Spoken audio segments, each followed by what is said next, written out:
Okay, so let's talk about October 1962. For 13 absolutely terrifying days, the entire world just held its breath. You had the two biggest nuclear superpowers, the United States and the Soviet Union, staring each other down, eyeball to eyeball. And, the abyss of all-out nuclear war was staring right back. We're diving into the Cuban Missile Crisis, and this is the story of just how close we all came to the end.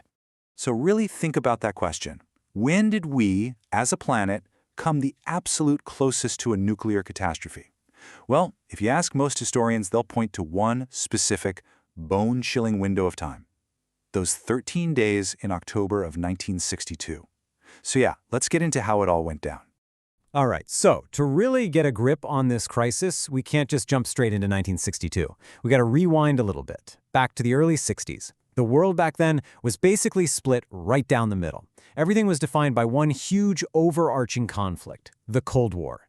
Yet two giants in a global stare-down. On one side, you've got the United States. On the other, the Soviet Union. And here's the thing, they never actually fought a direct hot war. But believe me, it was anything but peaceful. It was this era of constant, simmering tension. And what was fueling it? A terrifying nuclear arms race. I mean, both sides were just stockpiling these unbelievable weapons, enough to literally destroy the entire planet, many times over. And then, bam, 1959. The whole map of the Cold War just gets redrawn practically overnight. Why? Because a revolution on this tiny island, Cuba, brings a communist government led by Fidel Castro to power. And all of a sudden, a Soviet ally isn't halfway across the world anymore. It's just 90 miles off the coast of Florida. I mean, think about that. That's practically nothing. It's right on America's doorstep, and you can bet that created some serious anxiety in Washington. So this new reality, with Cuba right there, it basically set the stage for one of the most dangerous gambles in all of human history. We're talking about a secret deployment of Soviet weapons that was about to push the entire world to the absolute brink. And things escalated fast. After Castro took over, the U.S. tried to fix the problem themselves. They backed a totally failed invasion in 1961. You've probably heard of it, the Bay of Pigs. This failure, this disaster, it did the exact opposite of what America wanted. It pushed Cuba straight into the arms of the Soviet Union. So, what does the Soviet leader, Nikita Khrushchev, do? He makes an unbelievably bold, incredibly risky move. He decides he's going to secretly put nuclear missiles in Cuba. And then, the moment of truth. An American spy plane flying way up high snaps these photos. And those photos confirmed the absolute unthinkable. Soviet nuclear missile sites were being built right there in Cuba. And let's be clear, these were not little defensive weapons. No. These were offensive missiles, the kind that could hit major American cities like Washington, D.C. in just a matter of minutes. The threat wasn't an ocean away anymore. It was immediate. It was right there. It was existential. So imagine being President John F. Kennedy in that moment. You're faced with what feels like an impossible choice. His own advisors couldn't even agree. Should they just bomb the missile sites? But that could risk immediate Soviet retaliation. What about a full-scale invasion of Cuba? Well, that could trigger a much wider war. Or do you try for a diplomatic solution and risk looking weak on the world stage? I mean, talk about pressure. Every single path, every option could lead to global nuclear war. So what does Kennedy do? What's the call? He ends up choosing a kind of middle path. It was definitely aggressive, but it stopped just short of being an outright act of war. And this decision was about to lead to the single most tense standoff of the entire Cold War. Okay, so here's what he did. He called it a quarantine, which sounds a little less aggressive, right? But let's call it what it was, a naval blockade. U.S. warships completely surrounded Cuba. The goal was crystal clear: stop any more Soviet ships from getting through, especially ships carrying military supplies. It was literally a line drawn in the ocean. And for the next few days, it was agonizing. The entire planet was just watching, completely terrified. Everyone was glued to their radios because Soviet ships were still heading for Cuba, sailing directly towards that American blockade line. You had the two most powerful militaries on Earth on a collision course. It was a game of chicken with the fate of the world at stake.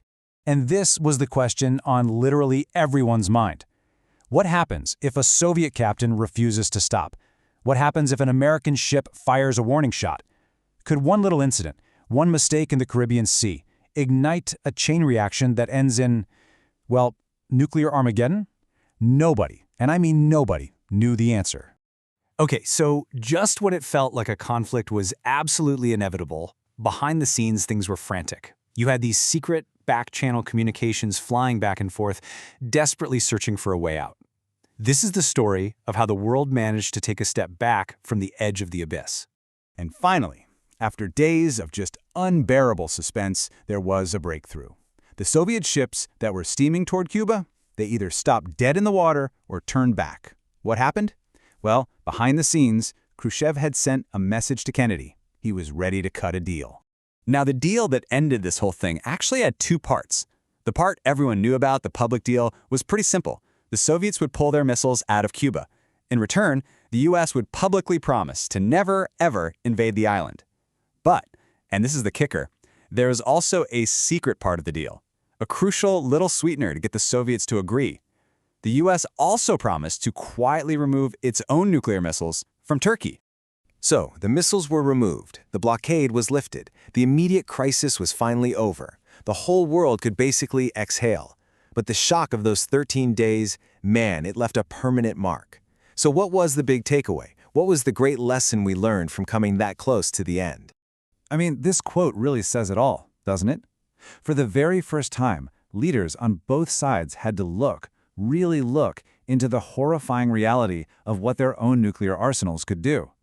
They realized all their strategic games, all their posturing, had brought the entire human race to the edge of annihilation. And not in some far-off theoretical future, but right then. It almost happened, within a matter of days. And that, right there, is its enduring legacy. Bottom line, the Cuban Missile Crisis is remembered as the single most dangerous moment of the entire Cold War. It was, without a doubt, the closest the superpowers ever came to a direct and potentially final conflict. So yeah, the crisis was averted, and afterwards, some good things did happen. They set up safeguards like a direct hotline, the famous red phone, between Washington and Moscow, just to prevent this kind of miscalculation from happening again. But it leaves us with this one final lingering question. It makes you wonder, doesn't it? In a world where thousands of these weapons still exist, have we truly, really learned the lesson of those 13 days?